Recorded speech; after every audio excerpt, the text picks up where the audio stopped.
Hello everyone, good morning. I hope सब लोग बहुत अच्छे होंगे, सबकी पढ़ाई अच्छी चल रही होगी।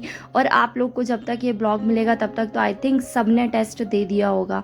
वैसे मैंने सोचा था कि आज दोपहर को ही 3-4 बजे तक ये ब्लॉग अपडेट कर दूंगी, बट जैसा सोचते हैं वैसा कभी होता नहीं। और संडे को जैसा सोचा था कि पढ़ाई अच्छी होगी, सुबह से एक सब्जेक्ट रिवाइज़ कर लूँगी, उसके बाद टेस्ट शाम को देना है या रात में टेस्ट दूँगी, तो सब रिवीजन हो जाएगा। लेकिन ऐसा हुआ नहीं। और ये हमेशा का ही है, पता नहीं क्यों बाकी दिन फिर भी आपकी पढ़ाई हो जाती है, संडे को कई बार नहीं हो पाती है। और उसके बहुत सारे रीज़न हैं। अभी आप ब्लॉग आगे देखोगे तो पता चलेगा। आज बेटू ने सुबह से चाय पलट दी थी बेड पे, तो फिर उसके पापा थोड़ा सा जल भी गए और बेडशीट वगैरह ख़राब कर दी, मैट्रेस भी वो कर दी, तो थोड़ा सा एक्स्ट्रा काम बढ़ गया। और भैया के तो रोज़ के ही रहते हैं, कुछ ना कुछ एक्स्ट्रा काम करवा ही देते हैं मम्मा के लिए। तो वो बच्चों का रहता ही है यार, क्या करे, कोई कैसे भी करो पर वो बच्चे कुछ ना कुछ ऐसा एक्स्ट्रा ला के दे देते हैं कि मम्मा लो पढ़ाई किनारे करो, अब आप ये काम करो पहले। तो आज मैंने मतलब पता है कल रात को ही मेंटली अपने आप को प्रिपेयर किया था कि आज मैं कोशिश करूँगी कि शाम को ही टेस्ट दे दूँ। मतलब मैं अपना सारा काम फिनिश करके सब कुछ करके रखूँगी ताकि आप शाम को मैं टेस्ट दे दूँ। बट पता है क्या हुआ कि हो ही नहीं पाता।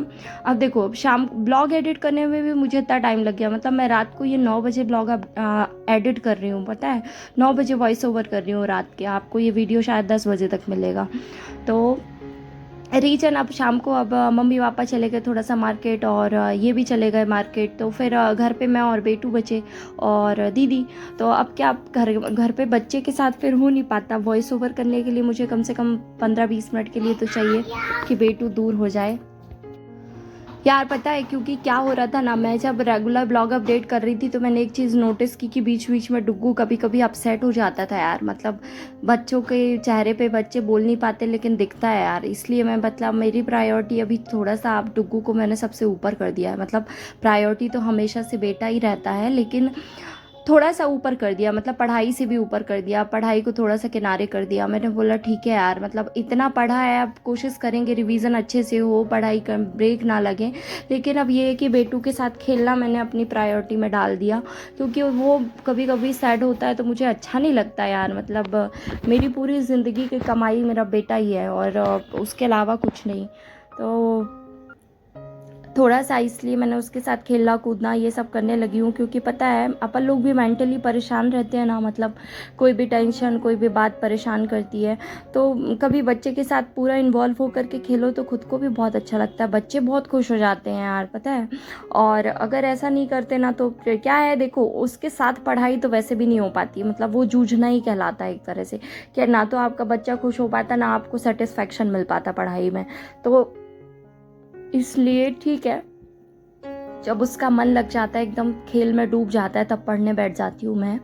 और 2-3 दिन से मेरी भी तबीयत ठीक नहीं है, तो मैं उसके साथ अभी खेलने में ज़्यादा टाइम दे रही हूँ।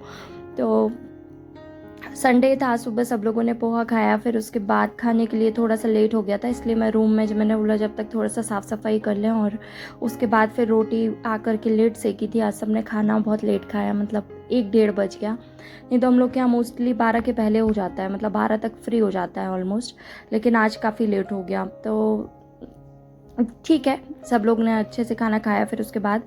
और फिर बेटू थोड़ा सा पापा के साथ बिज़ी था, थोड़ा बहुत पढ़ाई करने मिला मुझे, लेकिन ज़्यादा देर नहीं था बेटू पापा के साथ बिज़ी, क्योंकि मुझे पढ़ना था। मैं सोची थी कि पापा के साथ खेलेगा, अच्छा कई बार खेल लेता है संडे को, तो मैं अच्छी तरह से मतलब फ्री होकर पढ़ लेती हूँ, है ना।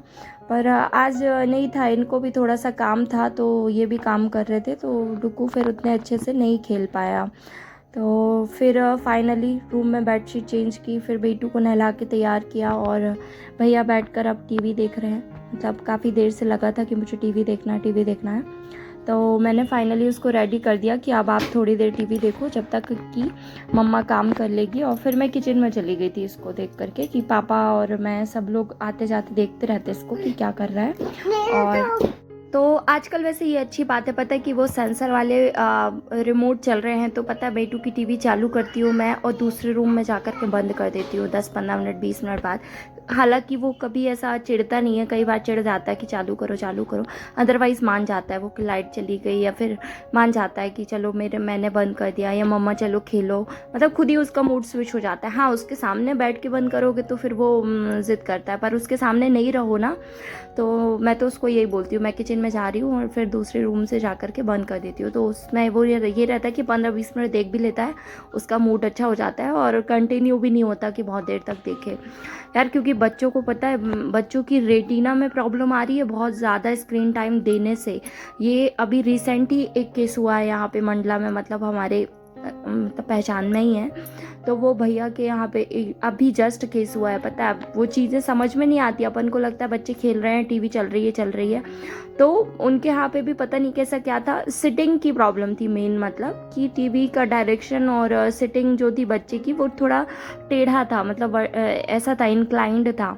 तो बच्चे की रेटिना हल्की सी साइड में शिफ्ट हो गई। तो बताओ उसको इतना हैवी स्पेक्स लगा है, कितनी प्रॉब्लम हो रही है बच्चे को। तो फ़िलहाल भैया यहाँ बैठे थे, उनको सोना नहीं था। मैंने सोचा था नहा के तैयार होके खाना खा लिया इसने, सब कर लिया, टीवी भी देख लिया, सो जाएगा। बट इनके नींद का पता नहीं रहता है यार, बच्चों को कब नींद आती है कब नहीं आती है। तो सुलाने का ट्राई किया, सोया नहीं। फिर मैं इसको अपने साथ लेकर आ गई, मैंने बोला चल तू वहीं पे खेलना, मम्मा थोड़ा बहुत तो देख लेगी एटलीस्ट। तो फिर मैं लैपटॉप पे ही रिवीजन कर रही थी थोड़ा सा। जो नोट्स आप लोगों को शेयर किए हैं ना, वो मैंने इस पे पहले मैंने नहीं किए थे, अब मैंने फाइनली लैपटॉप पे भी डाउनलोड करके रख लिया है। तो मैं उसी पे कर लेती हूँ। जैसे कई बार कॉपी नहीं खोलना, अलग अलग कॉपी मन नहीं कर रहा, तो उसी से रिवाइज कर लेती हूँ। और ये ठीक भी रहता है, बेटू के साथ खेलना भी हो जाता है और सामने स्क्रीन पे खुला रहता है तो देखते जाते हैं। कॉपी में बड़ी रिस्क रहती है यार, पता है मतलब ये टूकू बहुत कॉपी फाड़ता है, बहुत ज़्यादा परेशान करता है। मतलब इतना वो लगता है ना, मतलब इतनी मेहनत से अपन नोट्स बनाते हैं, इतने घंटे देते हैं। मतलब मेरे नोट्स जिसके पास है तो उसको पता होगा कि कितने डिटेल में है। और सच बताऊं तो एक एक टॉपिक को कंप्लीट करने में मतलब मैंने कम से कम 4-4 5-5 घंटे लगे होंगे मेरे, क्योंकि टुकड़ों टुकड़ों में हुआ है, एक दिन में एक सिटिंग में तो हुआ नहीं है। तो बहुत टाइम लगता है, पता है। और उसके बाद जब आपके नोट्स कभी ऐसा हो कि कॉपी यहाँ वहाँ हो जाए या पेजेस फट जाएँ, तब बहुत बुरा लगता है। मैंने बहुत सारे, मेरे टेप चिपके हैं पता है कॉपी में, क्योंकि दोबारा लिखने का टाइम नहीं है यार। और पता है एक बार बहुत मुश्किल से कंप्लीट होता है, दूसरी बार नहीं होता। चलो ठीक है, आप लोगों के टेस्ट तो हुआ होगा ना, तो सब लोग प्लीज़ कमेंट करके बताना किसके कितने आए। और ये ज़रूर बताना कि मतलब आप लोग को इतने दिनों से टेस्ट दे रहे हो तो किसको ऐसा लग रहा है कि हाँ थोड़ा सा इम्प्रूव हुए हैं नंबर, और किसके नहीं हो रहे हैं। फिर अपन इस पर डिस्कस करेंगे, क्योंकि पढ़ने का मतलब नहीं अगर नंबर बढ़ नहीं रहे हैं। तो मेरे भी हालांकि उतने ज़्यादा नहीं बढ़ रहे हैं, लेकिन ठीक है, धीरे धीरे बढ़ेंगे। और मेरे साथ प्रॉब्लम क्या है कि मैं पहले जितना टाइम दे रही थी ना, उससे कम हो रहा है अभी। सीधा सा रीज़न यही है, क्योंकि रिवीजन टाइम मांगता है, आप टाइम नहीं दोगे चीज़ें आपको भूल जाएंगी, है ना। और मेरे साथ यही हो रहा है कि पहले मैं फिर भी ज़्यादा टाइम देती थी, अभी मैं कम टाइम दे पा रही हूँ। और उसके 2-3 रीज़न है। एक तो थोड़ा सा तबीयत के कारण मैं बैठने में प्रॉब्लम, आँखों की प्रॉब्लम है ना, और उसके दूसरी साइड में ये प्रॉब्लम कि रिवीजन में मन लगाना बड़ा मुश्किल होता है। मतलब आप ज़बरदस्ती बैठते हो कॉपी लेके, पर आपका मन नहीं करता, आपको ज़बरदस्ती पढ़ना पड़ता है, तो वो एक कई बार चैलेंज हो जाता है। तो इन सब चीज़ों के कारण कहीं ना कहीं मैं ये बोलूँगी मेरी गलती सिर्फ इतनी है कि मेरा रिवीजन कम है, इसलिए नंबर कम है। और ऐसा नहीं है कि क्वेश्चन बनता नहीं है, कन्फ्यूज़न नंबर कम कराता है। तो मेरे साथ ये है कि मैं अगर थोड़ा सा अपना टाइम बढ़ाऊँ, अपना फोकस बढ़ाऊँ, तो मेरे नंबर बढ़ जाएंगे। गलती मेरी है, मतलब गलती इसकी नहीं है कि टेस्ट में क्वेश्चन कैसे आ रहे हैं। तो आप लोग भी देखना कि गलती किसकी है, मतलब आपने पढ़ा नहीं है, या आप कंफ्यूज हो रहे हो, या आप रिवाइज नहीं कर रहे हो। तो फिर अपन लाइव आएंगे तो फिर डिस्कशन करूँगी। थोड़ा सा भी आंखों की प्रॉब्लम के चलते ही लाइव नहीं आ रही हो यार, क्योंकि कमेंट पढ़ना पड़ता है, बहुत बारीक बारीक हो जाता है। और गर्मी के कारण फिर स्पेक्स भी नहीं लगाती तो प्रॉब्लम होती है। तो थोड़ा सा भी माफ़ कर दो कुछ दिनों के लिए, फिर अपन कंटिन्यू करते हैं। और आज का ब्लॉग यहीं पे एंड करते हैं। मैं रात में स्क्रीनशॉट अपलोड करूँगी टेस्ट का। ओके।